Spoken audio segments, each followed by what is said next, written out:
Hello friends, welcome to ನಂದಾಸ್ ಅಭಿರುಚಿ. ಇವತ್ತು ನಾನು ದೀಪಾವಳಿಲಿ ಮತ್ತು ಈವ್ನಿಂಗ್ ಸ್ನ್ಯಾಕ್ಸ್ಗೆ ಮಾಡುವಂಥ ಶೇವ್ ಮಿಕ್ಸ್ಚರ್ ಮಾಡ್ತಾಯಿದ್ದೀನಿ. ನಾನು ಇವತ್ತು 2 ಥರ ಸೇವ್ ಮಿಕ್ಸ್ಚರ್ ಮಾಡ್ತಾಯಿದ್ದೀನಿ. ಎರಡೂ ಕೂಡ ತುಂಬ ಈಸಿ ಮತ್ತು ಕಡಿಮೆ ಪದಾರ್ಥಗಳಲ್ಲಿ ಮಾಡುವಂಥದ್ದು. ಒಂದು ಅಕ್ಕಿ ಹಿಟ್ಟಿನಿಂದ ಮಾಡ್ತಾಯಿದ್ದೀನಿ, ಅದು ತುಂಬ ಕ್ರಿಸ್ಪಿಯಾಗಿ ಬರುತ್ತೆ. ಮತ್ತು ಇನ್ನೊಂದು ಕಡಲೆ ಹಿಟ್ಟಿಂದ ಮಾಡ್ತಾಯಿದ್ದೀನಿ, ಅದು ಕೂಡ ತುಂಬ ಕ್ರಿಸ್ಪಿಯಾಗಿ ಬರುತ್ತೆ. ಸೇಮ್ ಬೇಕ್ರಿಗಳಲ್ಲಿ ಸಿಗೋ ಥರನೇ ಇರುತ್ತೆ. ಈ ದೀಪಾವಳಿಗೆ ನೀವು ಒಂದ್ಸಲ ಟ್ರೈ ಮಾಡಿ. ಮತ್ತು ನಾನು ನನ್ನ ಚಾನಲ್ನಲ್ಲಿ ದೀಪಾವಳಿ ಅಡುಗೆಗಳನ್ನು ಮಾಡಿ ಹಾಕಿದ್ದೀನಿ, ಡಿಸ್ಕ್ರಿಪ್ಷನ್ನಲ್ಲಿ ಲಿಂಕ್ ಇದೆ, ಹೋಗಿ ನೋಡಿ. ಬನ್ನಿ ಈಗ ಹೇಗೆ ಮಾಡೋದು ಮತ್ತು ಏನೇನು ಇಂಗ್ರೀಡಿಯೆಂಟ್ಸ್ ಬೇಕು ನೋಡೋಣ. ಮೊದಲಿಗೆ ನಾನು ಅಕ್ಕಿ ಹಿಟ್ಟಿಂದ ಹೇಗೆ ಮಾಡೋದು ಅಂತ ತೋರಿಸ್ತಿದ್ದೀನಿ. ಮೊದಲಿಗೆ 2 ಕಪ್ ಅಕ್ಕಿ ಹಿಟ್ಟು ತೊಗೊಂಡಿದ್ದೀನಿ, ಅದಕ್ಕೆ 1 ಟೇಬಲ್ ಸ್ಪೂನ್ ಅಜ್ವಾನ್ ತೊಗೊಂಡಿದ್ದೀನಿ, ಮತ್ತು 2 ಟೇಬಲ್ ಸ್ಪೂನ್ ಕೆಂಪು ಅಚ್ಚ ಖಾರದ ಪುಡಿ ತೊಗೊಂಡಿದ್ದೀನಿ, ಮತ್ತು ಒಂದು ಅರ್ಧ ಟೇಬಲ್ ಸ್ಪೂನ್ ಹಿಂಗು, ಮತ್ತು ಒಂದು 2 ಟೇಬಲ್ ಸ್ಪೂನ್ ಅಡುಗೆ ಎಣ್ಣೆ ಬಿಸಿ ಮಾಡಿ ತೊಗೊಂಡಿದ್ದೀನಿ, ಮತ್ತು ರುಚಿಗೆ ತಕ್ಕಷ್ಟು ಉಪ್ಪು ತೊಗೊಂಡಿದ್ದೀನಿ. ಬನ್ನಿ ಈಗ ಹೇಗೆ ಮಾಡೋದು ನೋಡೋಣ. ಮೊದಲಿಗೆ ಒಂದು ಪಾತ್ರೆಯಲ್ಲಿ ಅಕ್ಕಿ ಹಿಟ್ಟು ಹಾಕ್ಕೊಳ್ತಿದ್ದೀನಿ, ಆಮೇಲೆ ಕೆಂಪು ಅಚ್ಚ ಖಾರದ ಪುಡಿ ಹಾಕ್ಕೊಳ್ತಿದ್ದೀನಿ, ಆಮೇಲೆ ರುಚಿಗೆ ತಕ್ಕಷ್ಟು ಉಪ್ಪು ಹಾಕ್ಕೊಳ್ತಿದ್ದೀನಿ, ಆಮೇಲೆ ಹಿಂಗೆ ಹಾಕ್ಕೊಳ್ತಿದ್ದೀನಿ, ಆಮೇಲೆ ಅಜ್ವಾನ್ ಹಾಕ್ಕೊಳ್ತಿದ್ದೀನಿ. ಇಲ್ಲಿ ನಾನೊಂದು ಅರ್ಧ ಟೇಬಲ್ ಸ್ಪೂನ್ ಅರಿಶಿನ ಹಾಕ್ಕೊಳ್ತಿದ್ದೀನಿ, ಆಮೇಲೆ 2 ಟೇಬಲ್ ಸ್ಪೂನ್ ಅಡುಗೆ ಎಣ್ಣೆ ಬಿಸಿ ಮಾಡಿ ಹಾಕ್ತಾಯಿದ್ದೀನಿ. ಆಮೇಲೆ ಇದೆಲ್ಲ ಮಿಕ್ಸ್ ಮಾಡ್ತಾಯಿದ್ದೀನಿ.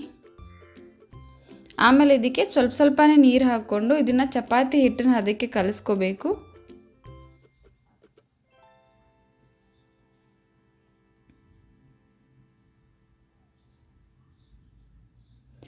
ಇದಕ್ಕೆ ಸ್ವಲ್ಪ ಎಣ್ಣೆ ಹಚ್ಚಿ ನಾದ್ಕೋಬೇಕು.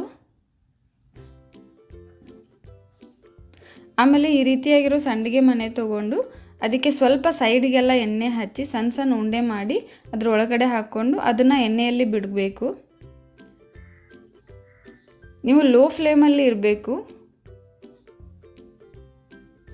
ನಾವು ಈ ರೀತಿ ಡೈರೆಕ್ಟಾಗಿ ಎಣ್ಣೆಯಲ್ಲಿ ಬಿಟ್ಟು ಲೋ ಫ್ಲೇಮಲ್ಲಿ ಲೈಟಾಗಿ ಕಲರ್ ಸ್ವಲ್ಪ ಚೇಂಜ್ ಆಗಬೇಕು, ಕಂದು ಬಣ್ಣ ಬರೋವರೆಗೂ ಫ್ರೈ ಮಾಡ್ಕೋಬೇಕು.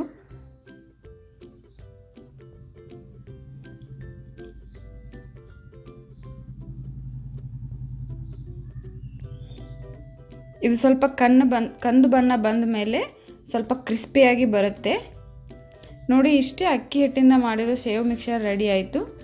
ಬನ್ನಿ ಈಗ ಕಡಲೆ ಹಿಟ್ಟಿಂದ ಹೇಗೆ ಮಾಡೋದು ನೋಡೋಣ. ಅದಕ್ಕೆ ಏನೇನು ಇಂಗ್ರೀಡಿಯೆಂಟ್ಸ್ ಬೇಕು ನೋಡೋಣ. ಮೊದಲಿಗೆ ನಾನು 2 ಕಪ್ ಆಗುವಷ್ಟು ಕಡಲೆ ಹಿಟ್ಟು ತೊಗೊಂಡಿದ್ದೀನಿ, ಅದಕ್ಕೆ 3 ಟೇಬಲ್ ಸ್ಪೂನ್ ಅಡುಗೆ ಎಣ್ಣೆ ಬಿಸಿ ಮಾಡಿ ತೊಗೊಂಡಿದ್ದೀನಿ, ಮತ್ತು 1 ಟೇಬಲ್ ಸ್ಪೂನ್ ಅರಿಶಿನ ಪುಡಿ ತೊಗೊಂಡಿದ್ದೀನಿ, ಮತ್ತು ಒಂದು ಅರ್ಧ ಟೇಬಲ್ ಸ್ಪೂನ್ ಹಿಂಗು, ಮತ್ತು ಒಂದು ಅರ್ಧ ಟೇಬಲ್ ಸ್ಪೂನ್ ಜೀರಾ ಪೌಡರ್ ತೊಗೊಂಡಿದ್ದೀನಿ, ಆಮೇಲೆ ಒಂದು ಅರ್ಧ ಟೇಬಲ್ ಸ್ಪೂನ್ ಜೀರಿಗೆ ತೊಗೊಂಡಿದ್ದೀನಿ, ಲಾಸ್ಟಲ್ಲಿ ರುಚಿಗೆ ತಕ್ಕಷ್ಟು ಉಪ್ಪು ತೊಗೊಂಡಿದ್ದೀನಿ. ಬನ್ನಿ ಈಗ ಹೇಗೆ ಮಾಡೋದು ನೋಡೋಣ. ಮೊದಲಿಗೆ ಒಂದು ಪಾತ್ರೆಯಲ್ಲಿ ಕಡಲೆ ಹಿಟ್ಟು ಹಾಕ್ಕೊಳ್ತಿದ್ದೀನಿ, ಆಮೇಲೆ ಜೀರಾ ಪೌಡರ್ ಹಾಕ್ಕೊಳ್ತಿದ್ದೀನಿ, ಆಮೇಲೆ ಅರಿಶಿನ ಪುಡಿ ಹಾಕ್ಕೊಳ್ತಿದ್ದೀನಿ, ಆಮೇಲೆ ಇದಕ್ಕೆ ಜೀರಿಗೆ ಹಾಕ್ಕೊಳ್ತಿದ್ದೀನಿ, ಆಮೇಲೆ ಹಿಂಗು, ಆಮೇಲೆ ರುಚಿಗೆ ತಕ್ಕಷ್ಟು ಉಪ್ಪು ಹಾಕ್ಕೊಳ್ತಿದ್ದೀನಿ, ಆಮೇಲೆ ಇದಕ್ಕೆ ಬಿಸಿ ಮಾಡಿರೋ ಎಣ್ಣೆ ಹಾಕ್ಕೊಳ್ತಿದ್ದೀನಿ. ಇದನ್ನೆಲ್ಲ ಮಿಕ್ಸ್ ಮಾಡ್ಕೊಳ್ತಿದ್ದೀನಿ. ಆಮೇಲೆ ಇದಕ್ಕೆ ಸ್ವಲ್ಪನೇ ಕಡಲೆ ಹಿಟ್ಟು ಹಾಕ್ಕೊಂಡು ಮಿಕ್ಸ್ ಮಾಡ್ತಾ ಇದ್ದೀನಿ. ಆಮೇಲೆ ಇದಕ್ಕೆ ಸ್ವಲ್ಪ ನೀರು ಹಾಕ್ಕೊಂಡು ಚಪಾತಿ ಹಿಟ್ಟಿಗಿಂತ ಸ್ವಲ್ಪ ತೆಳ್ಳಗೆ ಟೆಕ್ಸ್ಚರ್ ಬರೋ ಥರ ಕಲಿಸ್ಕೊಂಡು ಈ ಥರ ಕಲಿಸ್ಕೋಬೇಕು. ಆಮೇಲೆ ಇದನ್ನು ಸಂಡಿಗೆ ಮನೆಯಲ್ಲಿ ಹಾಕ್ಕೊಂಡು ಅದೇ ಥರ ಸೇಮ್ ಎಣ್ಣೆಯಲ್ಲಿ ಇದೇ ರೀತಿ ಡೈರೆಕ್ಟಾಗಿ ಹಾಕ್ಕೊಂಡು ಫ್ರೈ ಮಾಡ್ಕೋಬೇಕು.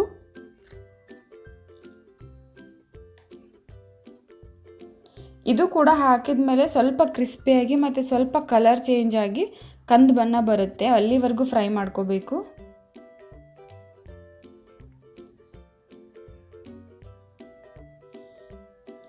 ನೋಡಿದ್ರಲ್ಲ ಎಷ್ಟು ಈಸಿಯಾಗಿ ಕಡಿಮೆ ಸಮಯದಲ್ಲಿ 2 ಥರ ಸೇವ್ ಮಿಕ್ಸ್ಚರ್ ರೆಡಿ ಆಯಿತು ಅಂತ. ನೀವು ಒಂದ್ಸಲ ನಿಮ್ಮ ಮನೇಲಿ ಟ್ರೈ ಮಾಡಿ. ನೀವು ಇನ್ನೂ ನಮ್ಮ ಚಾನಲ್ನ ಸಬ್ಸ್ಕ್ರೈಬ್ ಮಾಡಿಲ್ಲ ಅಂತಂದರೆ ಪ್ಲೀಸ್ ಈಗಲೇ ಹೋಗಿ ಸಬ್ಸ್ಕ್ರೈಬ್ ಮಾಡಿ. ಮತ್ತು ಇದೇ ರೀತಿ ನಾನು ಹಾಕೋ ಎಲ್ಲ ವೀಡಿಯೋ ನೋಟಿಫಿಕೇಷನ್ಗೆ ಪಕ್ಕದಲ್ಲಿರೋ ಬೆಲ್ ಐಕಾನ್ನ ಕ್ಲಿಕ್ ಮಾಡಿ. ಮತ್ತು ಈ ವಿಡಿಯೋ ನಿಮಗೆ ಇಷ್ಟ ಆಗಿದರೆ ಪ್ಲೀಸ್ ಲೈಕ್ ಮಾಡಿ, ಶೇರ್ ಮಾಡಿ, ಕಮೆಂಟ್ ಮಾಡಿ. ಮತ್ತು ಇದೇ ರೀತಿ ಟೇಸ್ಟಿ ರೆಸಿಪೀಸ್ಗೆ ನಮ್ಮ ಚಾನಲ್ನ ಸಬ್ಸ್ಕ್ರೈಬ್ ಮಾಡೋದನ್ನು ಮರಿಬೇಡಿ. Thank you.